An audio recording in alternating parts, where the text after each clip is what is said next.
देखिए, हिंदू धर्म और शूद्र, स्कंद पुराण, वैष्णव खंड, ब्रह्म खंड, अध्याय 10 में दृढ़मति के उपाख्यान में कहा गया है। ये श्लोक आप देख सकते हैं, इसका हिंदी अनुवाद आप देखें। इसमें ये कहते हैं, अर्थात हीन जाति के व्यक्ति को कभी उपदेश नहीं देना चाहिए। हीन जाति का मतलब है जो नीची जाति का हो। यदि उपाध्याय उपदेश करेगा तो उसे बहुत दोष लगेगा। यदि कोई ब्राह्मण किसी शूद्र को उपदेश करे तो दूसरे ब्राह्मण उसका बहिष्कार करें। यहां पर देखिए, अगर कोई ब्राह्मण किसी शूद्र को उपदेश करे तो दूसरे ब्राह्मण उसका बहिष्कार करे। मतलब उपदेश करने पर भी दूसरा ब्राह्मण उस ब्राह्मण का बहिष्कार कर दे, ये बात इसमें कही गई है। इस उसे चांडाल की तरह त्याग दें और गांव से बाहर निकाल दें। पढ़े लिखे शूद्र को दूर से ही त्याग दें। अच्छा, ये चीज अब यहां से आप एक चीज समझ सकते हो, और ये उनके मुंह पर ये तमाचा है जो लोग ये कहते हैं कि जन्म से नहीं, कर्म से, कर्म पर आधारित वर्ण व्यवस्था है। और यहाँ पर अगर किसी का कर्म अच्छा है, अगर कोई शिक्षित हो जाता है तो वो ब्राह्मण बन सकता है। जो लोग ऐसा कहते हैं उनके मुंह पर ये तमाचा है। इस पे ये चीज को फिर से पढ़ें, ये लाइन, इस लाइन को पढ़ें, पढ़े लिखे शूद्र को दूर से ही त्याग दें। यहां पर क्लियरली कहा गया है कि पढ़े लिखे शूद्र को दूर से ही त्याग दें। अब बताइए, जो पढ़ा लिखा है वो ब्राह्मण किस आधार पे बन सकता है, क्योंकि यहां पर तो पढ़े लिखे शूद्र को भी त्यागने की बात कही गई है। आगे देखें, शूद्र को वेदों से बहुत ही सख्ती से दूर रखने का आदेश है, गौतम धर्म सूत्र में कहा गया है। ये गौतम धर्म सूत्र 2/3/4 का श्लोक है, इसको देखें। देखिए, इसमें हिंदी अनुवाद क्या लिखते हैं, गौतम धर्म सूत्र चैप्टर 2 का सूक्त 3 का 4वां ये श्लोक है। इसमें ये कहते हैं, अर्थात यदि शूद्र वेद वेद मंत्रों को सुन ले तो उसके कानों में रांगा और लाख पिघलाकर डालनी चाहिए। रांगा कहते हैं जो शीशा, आप लोग समझते होंगे, शीशा को पिघलाकर रांगा और लाख पिघलाकर डालनी चाहिए। वह यदि वेद के शब्दों का उच्चारण करे, यदि अगर वो वेद के शब्दों का उच्चारण करे तो उसकी जीभ चीर देनी चाहिए।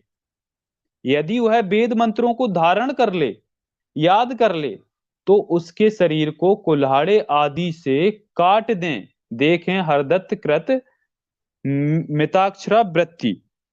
तो अब आप लोग इस चीज को देखें, और जो भी अगर टुन्नी भाई अगर देख रहे हैं तो वो लोग इस चीज को देखें, और आप लोग ये सेंस लगाएं कि यहां पर आपने जो पहले देखा उसमें मैंने बताया कि पढ़े लिखे शूद्र को भी त्यागने की बात कही गई है। और इसमें ये क्या कह रहे हैं कि शूद्र अगर वेद मंत्रों को सुन ले तो उसके कानों में रांगा डाल दें, और अगर उच्चारण करे तो उसकी जीभ काट दें, अगर वेद मंत्रों का कोई उच्चारण कर दे। तो अब ये बताएं, यहां पर शूद्र के लिए ये शब्द कहे गए हैं तो शूद्र पढ़ेगा कैसे? क्योंकि अगर वो पढ़ेगा तो आप उसकी जीभ काट दोगे। वेद मंत्र अगर उच्चारण कर देगा तो उसकी जीभ आप काट ही दोगे, और अगर वो याद कर लेगा तो आप कुल्हाड़े से काट दोगे। तो फिर बताइए वो पढ़ेगा कैसे? और जब पढ़ेगा नहीं तो फिर आपका ब्राह्मण तो बन नहीं सकता। खैर, ये चीज तो मैं आपको पहले भी दिखा चुका हूं कि आपने तो पढ़े लिखे को भी ब्राह्मण बनने की योग्यता दी नहीं। आप लोग तो सिरे से खारिज कर रहे हैं कि उसको त्याग दें। फिर आप लोग जो झूठे मक्कार लोग हैं वो किस बेस पर ये कहते हैं कि ये वर्ण व्यवस्था जन्म पर नहीं कर्म पर आधारित है? यहां से ये फर्जी बातें, इनकी कपोल कल्पित जो बातें हैं वो पूरी तरीके से खारिज हो जाती हैं। चलिए आगे देखें। आगे देखें, शूद्र यदि द्विज जातियों ब्राह्मण, क्षत्रिय और वैश्य के साथ एक आसन पर बैठने एक सैया पर सोने, एक रास्ते पर चलने और उनके बराबर की बातचीत करने की इच्छा करे तो उसे दंड देना चाहिए। अब ये बताएं आप, जब वो एक रास्ते पर नहीं चल सकता तो फिर वो आपकी जो वर्ण व्यवस्था है वो कर्म पर कैसे आधारित हो गई? ये तो जन्म से है। और शूद्र की आपने ये कंडीशन कर रखी और आप बात करते हैं हिंदू हैं हम, हमारा धर्म बचा रहे। तो आप ऐसे धर्म को क्या करोगे? और जो लोगों को ऐसा लगता है ना आजाद भारत में कि हमारे पूर्वजों पर ऐसा कुछ नहीं हुआ, ये अत्याचार नहीं हुए, तो वो लोग बिल्कुल गलत हैं। ये चीजें, देश आजाद नहीं हुआ था उसके पहले जैसा लिखा है इसी आधार पे चलती थी। इनके धार्मिक ग्रंथों के अनुसार ही ये देश चलता था। तो आप लोग इस चीज को समझें। और हमारे जो पूर्वज हैं उन्होंने इनकी यातनाएं सही, इनके एक कठोर, ये क्रूर और भीभत्स अत्याचार सहे, तब हम इनकी आजादी से आजाद, हमें जो हमें मुक्त करवाने वाले जो हमारे महापुरुष हैं उनको आज हम पढ़ना नहीं चाहते। और हम ही ओबीसी एससी एसटी वाले लोग इन सारे कचरे वाले, जो जिनको कचरे में इनकी, इन धार्मिक ग्रंथों की कचरे में जगह होनी चाहिए थी, उनको हम जस्टिफाई करते हैं। लानत है आप लोगों की बुद्धि पर कि आप सिर्फ इतना ही तर्क कर पाए। देखें, गौतम धर्म सूत्र अध्याय 2 सूक्त 3 का 5वां ये श्लोक है, इसको देखें। इसमें ये कहते हैं, शूद्रों को जप होम करने पर भी मृत्यु दंड दिए जाने का धर्मशास्त्रीय आदेश है। यानी कि वो जप होम भी नहीं कर सकते। अत्रि का कथन है कि राजा को चाहिए कि वह जप होम करने वाले शूद्र का वध कर दे। देख लीजिए इसमें क्या कहा है, अत्रि का कथन है, यदि राजा को चाहिए कि वह जप होम करने वाले शूद्र का वध कर दे।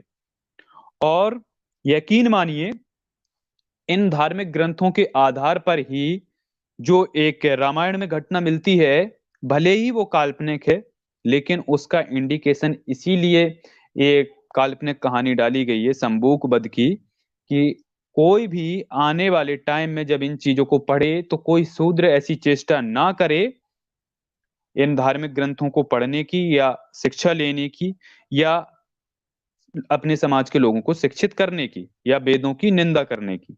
इस वजह से वो घटना को डाला गया है। और इसमें भी यही कहा गया है कि राजा को चाहिए कि जप होम करने वाला शूद्र का वध कर दे। यहाँ पर शूद्र की वध की बात कही गई है। और आज जो गुमराह लोग हैं एससी एसटी ओबीसी वाले, खासकर ओबीसी वालों से मैं कहूंगा, ये अपने आप को उस रेस में लगाए हैं। कोई कह रहा है हम कुश के वंशज हैं, कोई कह रहा है हम क्षत्रिय हैं। इतनी यातनाएं सहने के बाद मतलब आप में कोई जूते मार रहा है और आप उसी के तलवे चाटने जा रहे हो कि नहीं भाई हम आपके ही समाज के हैं। आगे देखें, नहीं तो अ, उसका राज्य ऐसे नष्ट हो जाएगा जैसे पानी से आग नष्ट हो जाती है। देखिए, राजा को यहाँ पर डराया भी गया है, जिससे कि राजा अगर ऐसा ना भी करे तो उसको ये डर सताए रहे और वो शूद्र की हत्या कर दे। ये बड़ी चीज है, इस चीज को आप देखें। और ये अत्रि स्मृति का श्लोक है, आप देख सकते हैं। और ये देखें मनुस्मृति में भी क्या कहा गया है। मनुस्मृति अध्याय 8 का 270 और 271वां श्लोक, ये आप देखें इसमें ये क्या कह रहे हैं। इसमें ये कहते हैं, शूद्र कोई बुरा काम करे तब वह दंडित होगा ही। अगर वो बुरा काम करता है तब तो वह दंडित होगा ही, पर उसे अच्छा काम करने पर भी दंडित करने का विधान है। देख लीजिए, इनका ये धर्म है और ये शूद्रों की स्थिति है। अच्छा काम करने पे भी आपको दंड मिलेगा।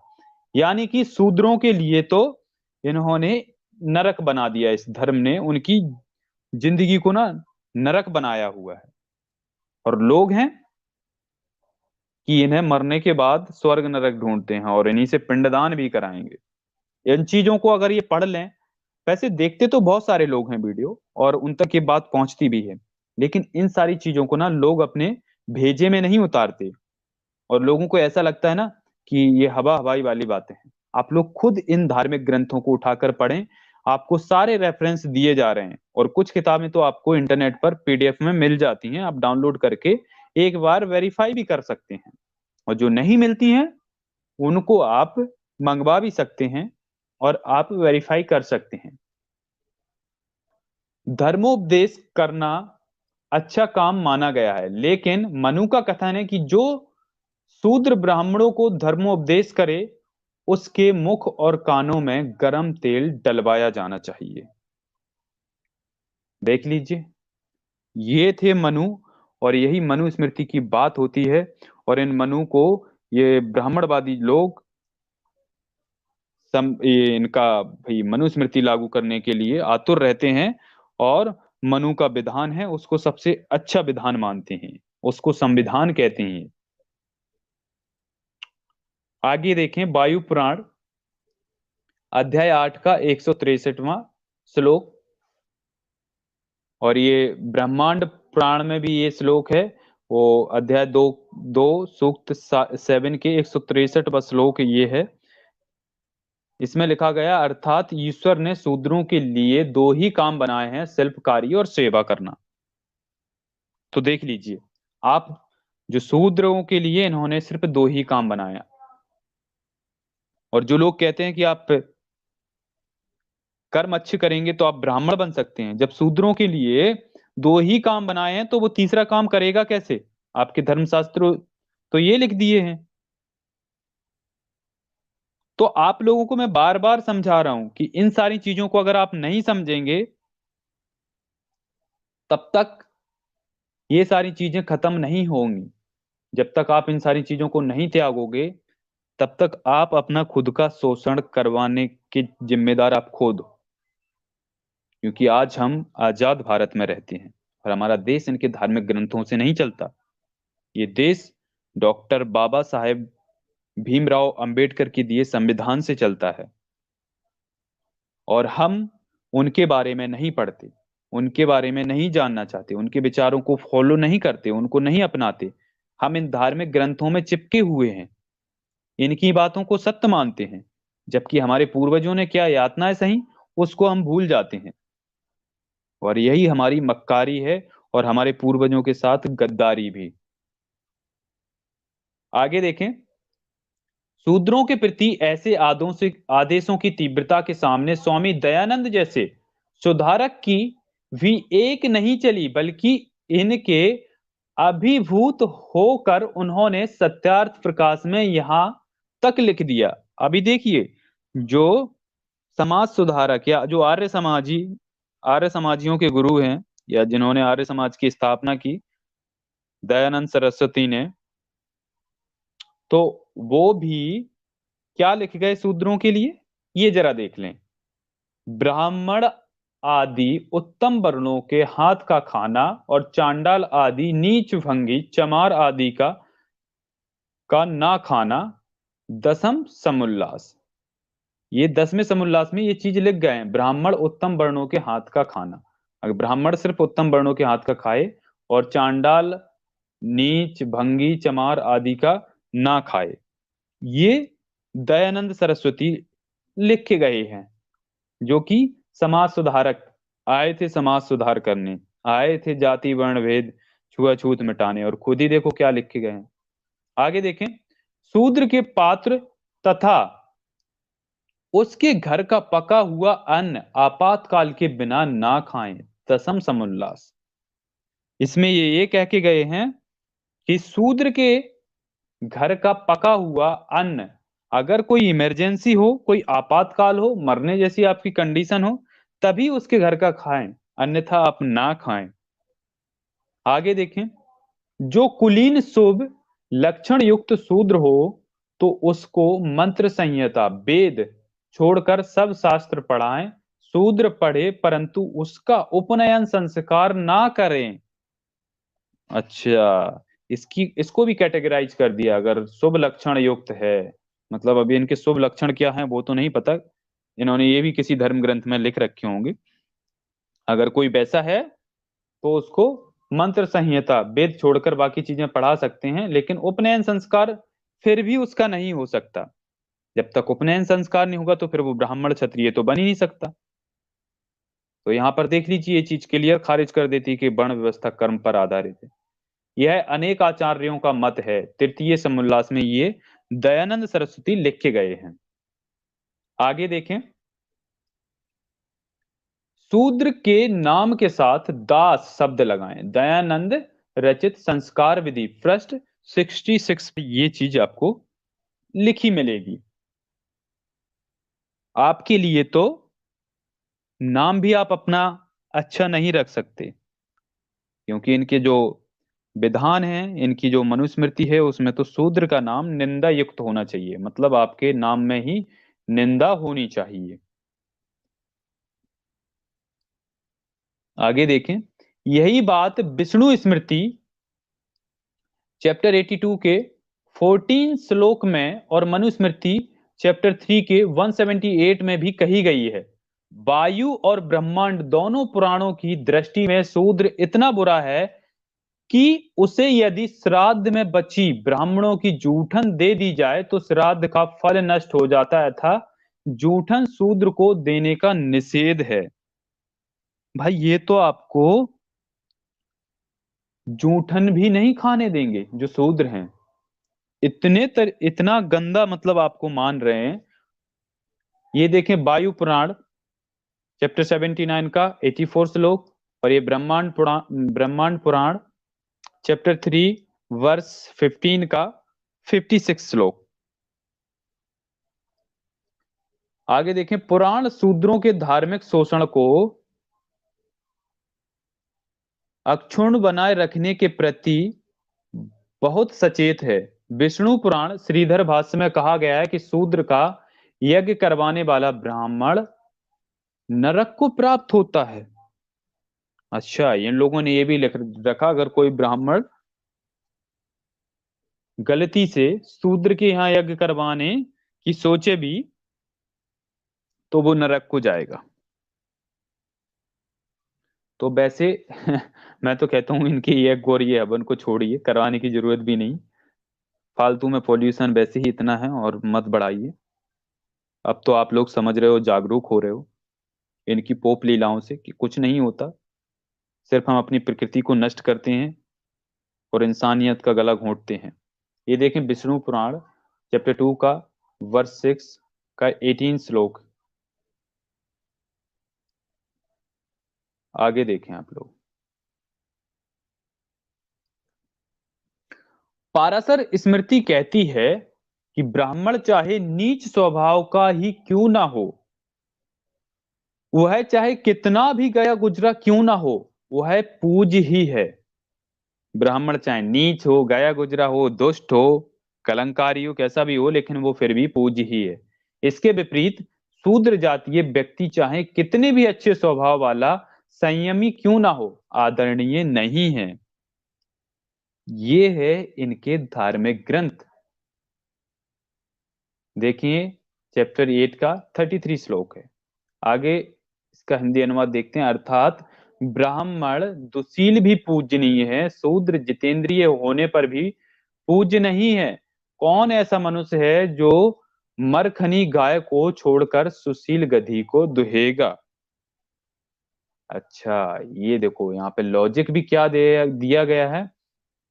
कौन ऐसा मूर्ख है, ऐसा मूर्ख मनुष्य है जो मरखनी यानी जो गाय जैसे मारती हो, उस गाय को छोड़कर गधी को, सुशील गधी मतलब जो गधी भले लात नहीं मारती हो, उसको दुहेगा। इस तरीके से आपको दुत्कारा गया है। ये पाराशर स्मृति चैप्टर 3 का 4 श्लोक है। ये कहते हैं, अर्थात मृत अशौच पातक से ब्राह्मण 10 दिनों में, क्षत्रिय 12 दिनों में, वैश्य 15 दिनों में और शूद्र 1 महीने में शुद्धि को प्राप्त होता है। देखिए, इसमें भी इनके नियम अलग अलग हैं।